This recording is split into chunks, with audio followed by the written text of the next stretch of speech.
Welcome everybody to another episode of the Wrestling vs. the World podcast. If you're enjoying your day, sweet. If not, well, what the hell ever. So, by the time I'm recording this is right after an episode of Smackdown that just recently happened in the early part of March. LA Knight is a new United States champion. Two-time United States champion, yeah, and all that stuff. But I have got to ask the big question. What is going on with Shinsuke Nakamura's main roster run? Like, the guy cannot catch a break in terms of anything consistent with his booking.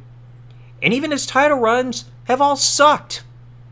Because, like, think about this for a second. He has won 6 championships on the main roster after winning the 2018 Royal Rumble.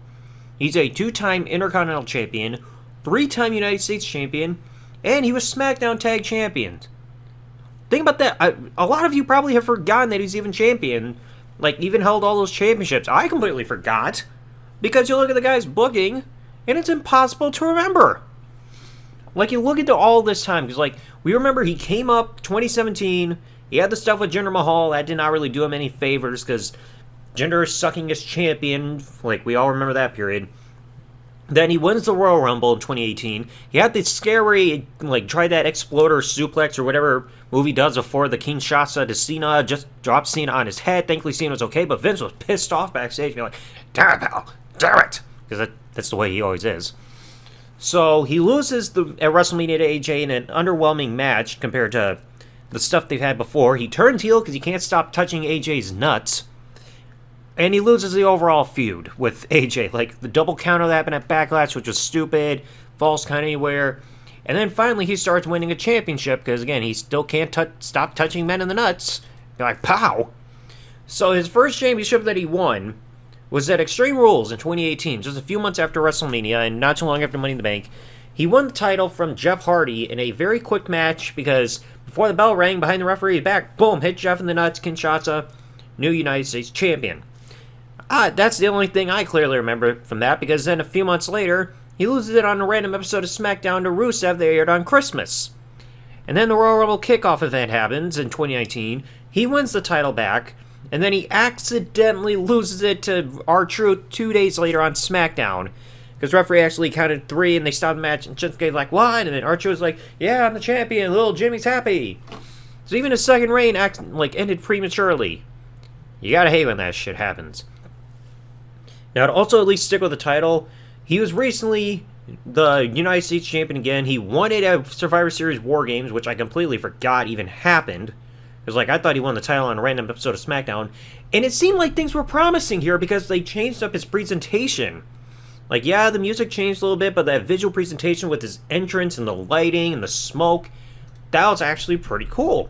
I liked how they, revitalized him.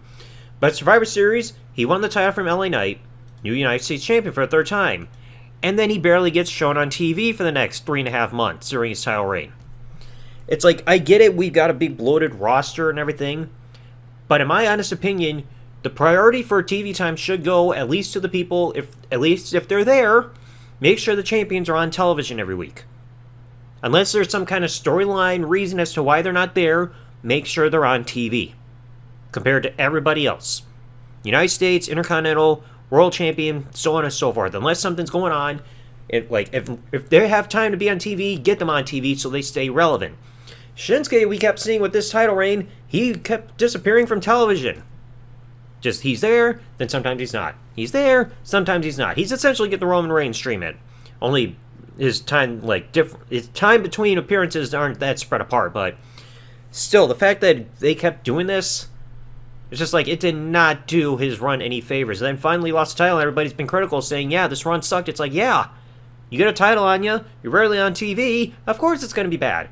Rarely defend the title, rarely there to remind people that he's saying, yeah, I'm the United States Champion. It kind of felt like Brock with the Universal title back in the day. It's like, yeah, he's champion, but he's never there, so why should we care? Where's the relevancy? Why should we remember he's champion? But now you go to the SmackDown tag titles. I completely forgot this. Maybe because it's the pandemic. He won the SmackDown tag titles in a tag team tables match against Big E and Kofi Kingston at the horror show at Extreme Rules. I don't get why you just don't call it Extreme Rules, but still. He won the SmackDown tag titles in a tag team tables match with Cesaro in 2020. that looked like, I think there was like this alliance that they were doing with Sami Zayn back when he looked like Screech from Saved by the Bell with a beard and red hair. They had some kind of like artist committee type shit going on. But he became SmackDown Tag Champions because I know they were like associated with each other. And then they lost the title about 3 months later, according to Wikipedia, on an episode of SmackDown, back to New Day, this time being Kofi Kingston and Xavier Woods. So, I think this was right before the draft happened, somewhere in there, because I remember that was not a good period, but... So, like, they become tag champions. That feels a bit thrown together. Because, like, yeah, they're, like I said, I know they were part of this committee thing or whatever that was going on with Sami Zayn, but the two of them just didn't feel like they matched well in terms of tag partners. Like, they just felt like, hey, 2 to 3, you gotta get together and go for the tag title. So it just felt like something just thrown together at random. So now you get to the Intercontinental Championship. Okay? This is where things get a little sketchy. So, Shinsuke, his first Intercontinental Championship reign out of 2 was at the Extreme Rules kickoff when he beat Finn Balor for the title. I almost kind of forgot that even happened in the first place. Okay? And the only thing I usually remember from this run as Intercontinental Champion was that, if memory serves me right, during this reign, or at least one of the other ones, in fact, let me double check, because I know there's a part on Wikipedia, thankfully for that, where they talk about the belt designs for dates on here, because otherwise I'd have to go through the many hours of content. Yep, it was during this title reign, because in November of 2019, during Shinsuke's reign, that's where they changed the belt design to the current one that you see, give or take the plates being kind of bluish for the world, but still, the overall template of the current Intercontinental Championship design, it happened during Shinsuke's title reign. That's literally all I remember. I don't remember any matches that he had. And then all of a sudden, at the beginning of January, right before the pandemic shutdown truly happened, he lost the title at the end of January on a random episode of Smackdown to Braun Strowman. I don't even remember Braun being Intercontinental Champion. Like, I remember Finn being champion just because he won it from Bobby Lashley at WrestleMania 35, but Shinsuke and Braun I don't even remember being champions. But that wasn't only title reign for Shinsuke, because he also won it later on in 2021 in an episode of SmackDown while he was King of the Ring.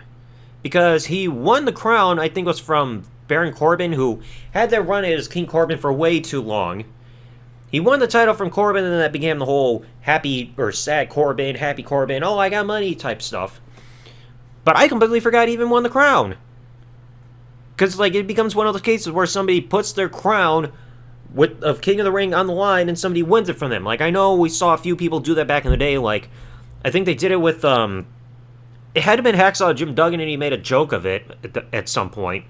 They're like, oh, and all that other nonsense. But Nakamura, I don't even remember him winning the King of the Ring crown very easily. Like, just happened at random, and then he's Intercontinental Champion while he's wearing the crown.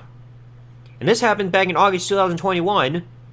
And then during the reign, he becomes just regular Shinsuke Nakamura again, more than losing it in February 2022. I also don't remember this title reign, period. Like, that's always the shameful thing, is just like, you have somebody who wins a title and you don't remember their title reign, period. Like, I'm looking down here, like, just before Gunther became champion, I completely forgot shit that Ricochet won the belt. Completely forgot.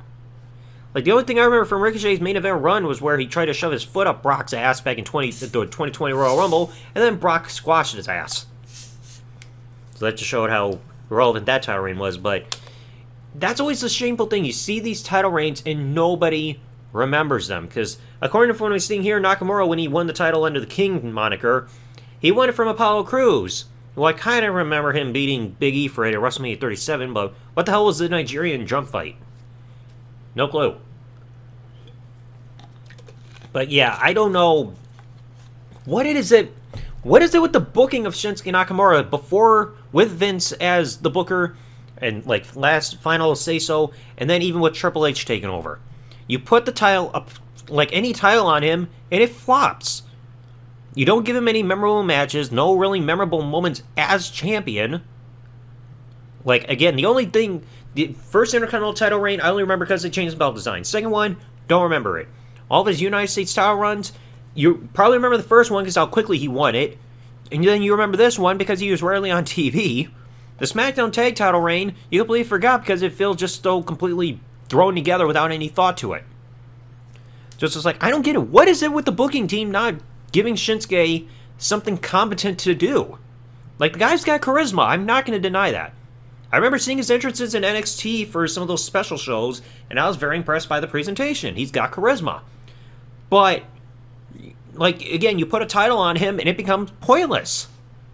You devalue a championship when you put them on somebody who has absolutely no redeeming moments as champion, and you rarely see them, especially, like I said, with the Ladies United States title run that everybody agrees sucked. You improve, like, you do a great job with this presentation, with this revamping of a character, but then you do nothing with him, really. Like, why wasn't he on TV without any logical explanation? He's just like, sometimes he's there, sometimes he's not. You didn't write him out with an injury. You didn't have, like, try to, like, keep him on TV at least for cutting promos to hype up a big upcoming match. You just been like, hey, stay at home, go surfing. So, yeah, I don't know what to think at this point. Hopefully things get better for Shinsuke. I'm not going to be one of those guys that says, oh, he's got to leave WWE and go to AEW, because I'm tired of fans that immediately go to that logic. They got to leave one place and go elsewhere just because there's no other option. But it's like, I would like to see some kind of competent booking with this guy, because ever since that feud with AJ, he's really kind of fallen off in terms of relevancy and having anything consistent to do in terms of booking. And that's a shame, because it's been 6.5 years. So anyway, let me know your thoughts in the comment section below. What have you all thought about Shinsuke Nakamura's main roster run and all of his title reigns and everything? Because like I said, this has been a complete disappointment and easily forgettable. And that's the thing nobody should want to do. Nobody should want forgettable title reigns. But yet they happen. And a lot of these title reigns, they lasted for a pretty lengthy period of time, but yet they completely can get erased from your memory because nothing notable happens. So anyway, let me know your thoughts in the comment section below. If you enjoyed today's episode, folks, please leave a like, subscribe with the bell turned on here on YouTube, and leave your comments below. And make sure you got that bell turned on and all that stuff too. And yeah, I'll catch you guys later. Thanks for watching, folks. Like, comment, subscribe. Peace out, and good day, everybody.